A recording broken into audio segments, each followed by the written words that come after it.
BJP ने लोकसभा चुनावों को लेकर बड़ी तैयारियां शुरू कर दी है और इसी के तहत 8 क्लस्टर बीजेपी ने बनाए हैं। 8 नेताओं को बीजेपी 28 जनवरी से मैदान में उतारेगी।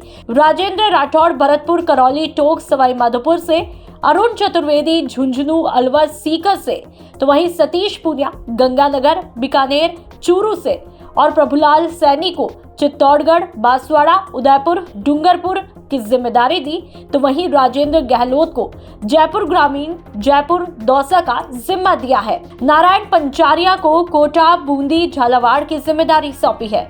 लेकिन इस बीच में लगातार चर्चाएं थी कि राजेंद्र राठौड़ और सतीश पूनिया लोकसभा का चुनाव भी लड़ेंगे और अब कहीं न कहीं इन चर्चाओं पर भी विराम लग चुका है, क्योंकि 8 में से 2 क्लस्टर की जिम्मेदारी बीजेपी के वरिष्ठ नेता यानी कि राजेंद्र राठौड़ और सतीश पूनिया को दी गई है। ऐसे में अब इन नेताओं के लोकसभा चुनाव लड़ने की संभावना बिल्कुल कम है। अभी तक चर्चा थी कि विधानसभा चुनाव हारने के बाद दोनों नेताओं को लोकसभा का चुनाव लड़वाया जा सकता है, तो वहीं तमाम बीजेपी की बड़ी बैठकों से वसुंधरा राजे की दूरी पर भी सवाल उठ रहे हैं कि आखिरकार वसुंधरा राजे कहां पर है। अब लोकसभा चुनाव नजदीक है और ऐसे में बीजेपी अपने मिशन 25 पर लगातार डटी हुई है। पिछले 2 बार लगातार लोकसभा चुनावों में कांग्रेस को बुरी शिकस्त का सामना करना पड़ा था। 2014 और 2019 में कांग्रेस का बीजेपी के सामने बुरा हाल हुआ।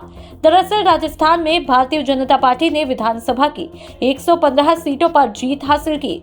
कुछ ही समय पहले नई सरकार भी बनाई है, तो वहीं पर मजबूत विपक्ष के रूप में अब कांग्रेस 70 सीटों के साथ में मैदान में डटी है।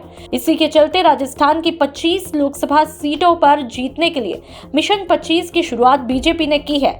बीजेपी जिन सीटों पर विधानसभा चुनाव के दौरान कमजोर रही, उन सीटों पर अपनी पकड़ मजबूत करने के लिए काम कर रही है। देखना यह होगा कि क्या 2024 में भी बीजेपी कांग्रेस का सफाया कर देगी या फिर कांग्रेस फिर से लोकसभा में मजबूत होगी।